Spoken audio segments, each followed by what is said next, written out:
Alright, welcome to SouFLoTV again, everybody. It's your host with the most. So let me say this first before I go any further. If this was me, I would have left where I was a long time ago. That's one. For two, I would think that my family is being targeted. For three, check it out. A lot of us go to these foreign countries, right? And yes, things are bad in our homeland, but we romanticize the hell out of these foreign countries like best thing since sliced bread. When in truth, it ain't really so. Like for instance, I did a video a couple of days ago on my channel, and someone came on that video and was telling me about, SouFlo, have you ever been to the UK? You should go there sometime. We have no homelessness there. No one is homeless. No one is broke. Everybody makes above poverty wages, all this other stuff. And I had to remind that person or ask that person, you must be new to my channel, because if you're not new, then probably you know that I lived in the UK before, right? And not only that, being in the military and being stationed in Germany, it was the gateway to Europe. So I had a chance to go to other European countries. And there is poverty there. There's a homelessness crisis there.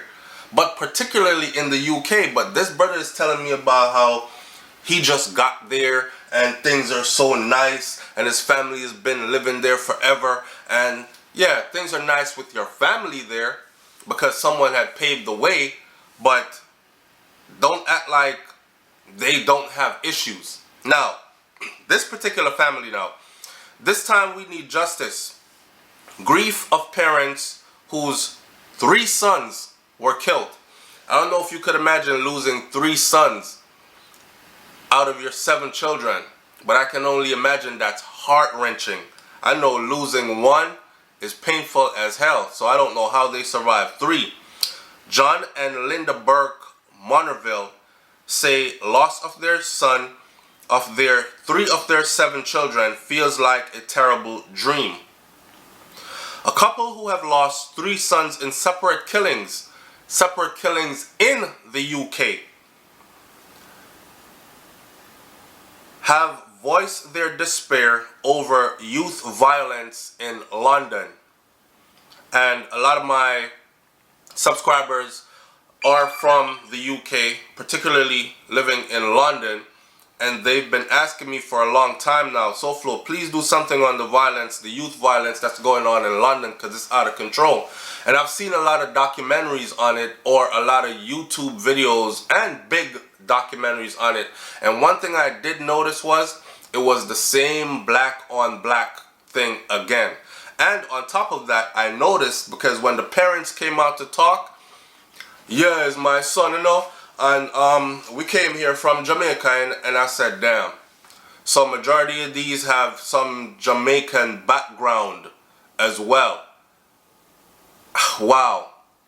Which ties into the video I did a few days ago, which you need to go see. Are Jamaicans the warmongers of the Caribbean? Just go listen to that video.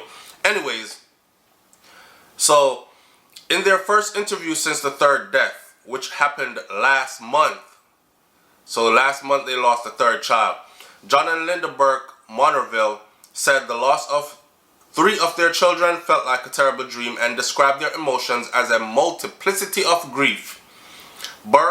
John Burke Monerville said, the husband said, on this 3rd occasion, we need to get justice for our lost sons. David Bello Monerville, the 38-year-old, was fatally stabbed outside his North London home in the early hours of the 19th of June. 3 men have been charged with aggravated burglary in relation to the incident.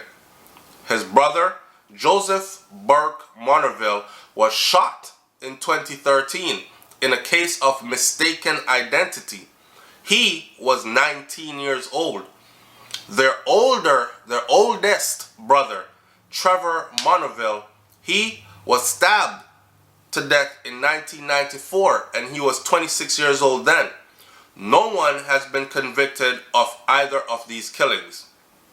John and Linda said that David had been deeply engaged in the campaign for justice in his brother's cases, and they wiped him out. He probably was going around snooping too much, and that made him a target. Yo, bro, we got to get rid of him, you know, or else it might lead back to us, innit? That kind of stuff, off them. These three boys were all innocent souls. None of them had anything to do with gangs, said Linda. That's the mom. And of course, mom's gonna say that. I see it happen in Jamaica all the time. The whole neighborhood is terrorized. The whole city is terrorized by this one individual, and people are scared and they know him. But as soon as he dies, the mother says stuff like, I'm a baby, you know, I'm never involved in nothing, them never have to kill him.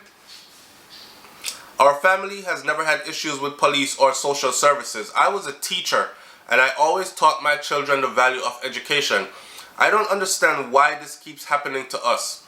We were just minding our own business. Why can't we have peace? Why couldn't our children be allowed to grow up like other children? Well, I know some people are going to say somebody put a hex upon them. Them are going to say a juju. Them are going to say a voodoo. Them are going to say a ogun. They're going to say as whatever it is.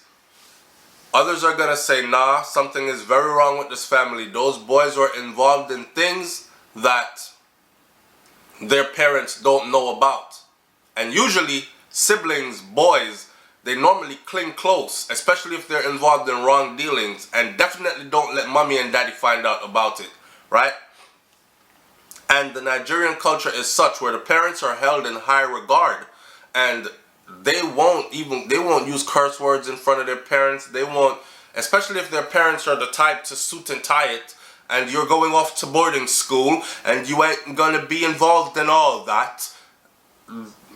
Anyway, David was with, so here's a picture of David Bello Monterville left, photographed with his parents and brother Jonathan in 2017 as they campaigned for justice over the killing of Jonathan's twin, Joseph. And here is one picture of them. So I'm going to show you a picture real quick so you have a good idea what they look like. Alright, there we go. Bear with the camera. This is how I have to insert pictures now, for reasons that I will tell you about later on. David was with two of his brothers, Jonathan 25 and Taye 34, when he was killed.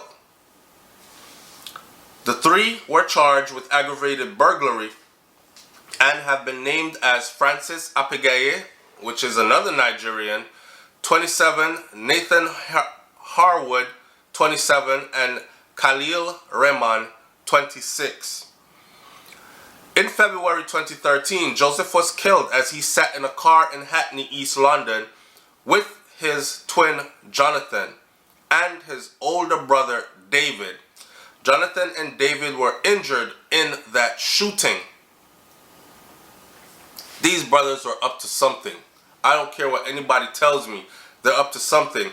Either that or one of them did something to somebody and that person wants blood justice for that one person. We'll wipe out your whole family because you did this. Or it has to be. A trial of 3 men suspected of his murder collapsed in 2015. The coroner ruled that Joseph had been unlawfully killed during the inquest. It was alleged that a masked gunman was told by an accomplice to waste all of them away. When the 3 brothers said they were not from the estate that their attackers had suspected.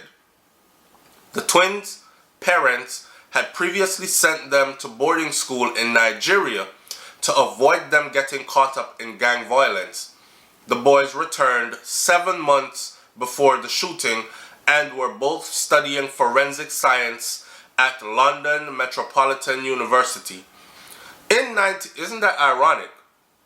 In 1994, the family's oldest son, Trevor, was stabbed by a group of 5 men in Hackney. The family have a WhatsApp group called Keeping in Touch with Mom. They told The Guardian that the day before David was killed, he had started a new job, which he was very happy about. He was an engineer and construction worker. He had messaged the family group saying, "Hi guys, God is good all the time. Just got a call from my agency. They agreed I can start tomorrow." Linda said he was such a hard-working boy, and he had just finished the first day of his new job.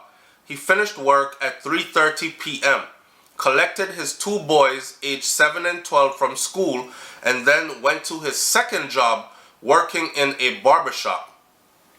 His sister Jackie described him as an awesome dad. So he's an engineer that worked in construction, and he still had a second job at a barbershop? I don't know.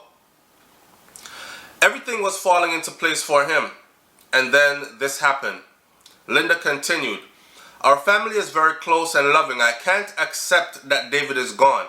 Like the rest of the family, David has been grief-stricken about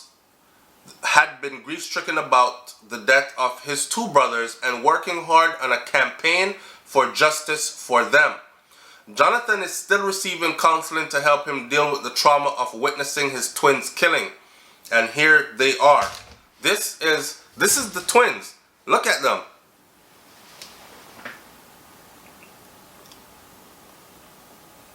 Wow. I've seen twins look alike, but they look as if that's just the same person. They just doubled the picture. This is Jonathan Burke Monterville and his twin brother Joseph. And they had never been separated in life. And when one was killed, the other one was actually there.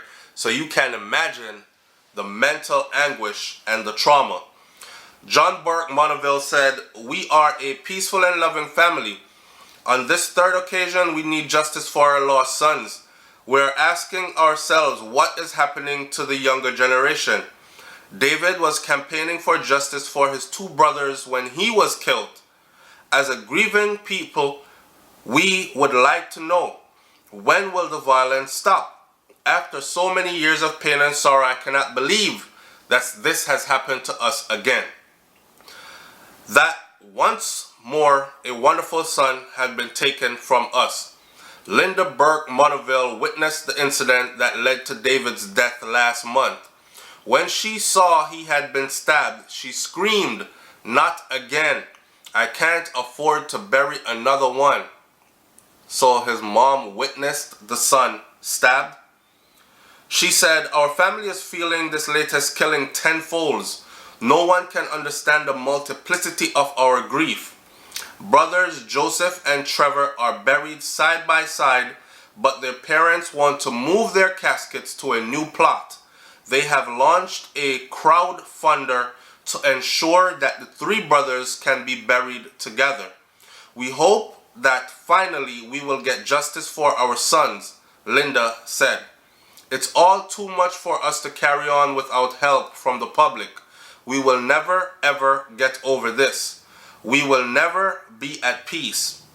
Stafford Scott, a community activist who has known the Montervilles since the death of Trevor in 1994, said that the latest killing has left him shocked and stunned and saddened, referring to the film Saving Private Ryan, in which the U.S. government sends men to save Private James Ryan after 3 of his other brothers were killed in the Second World War. Scott said, "We are allegedly not at war in the country, but I ask our government to go all out in the name of this family to stop any other family experiencing this kind of suffering." The family made a 15-page complaint to the Metropolitan Police documenting their concerns over the investigation into Joseph's killing. They allege failing of police surveillance and intelligence before the death and failure in the handling of the key witnesses and the disclosure of evidence. They are awaiting a response to their complaint. I tell you what, this stinks to high heaven. This stinks to high heaven. I think that there's definitely something going on specifically with this family. You can leave your comments in the comment section below. Tell me what you think about it. You can go look them up in The Guardian. That is the British newspaper that ran this story. And you can read up more of the crime and violence that's going on in the UK. Especially the knife violence, which I'll do a video on pretty soon. Alright, what do you think happened here?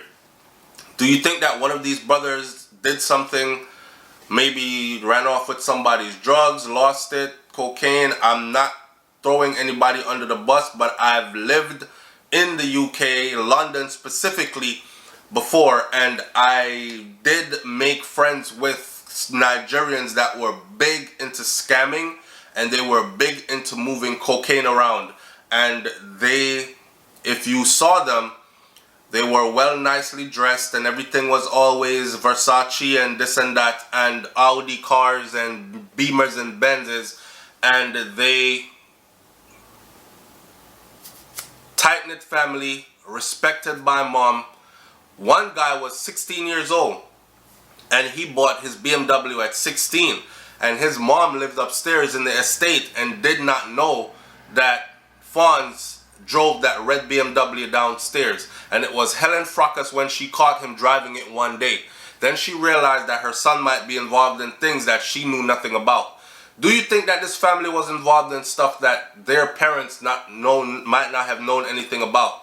Or do you think this was a case of mistaken identity, which led to brothers trying to get justice for their brother, which led to someone being upset that they were trying to get justice, so wiped them out as well before it came back to us, kind of thing?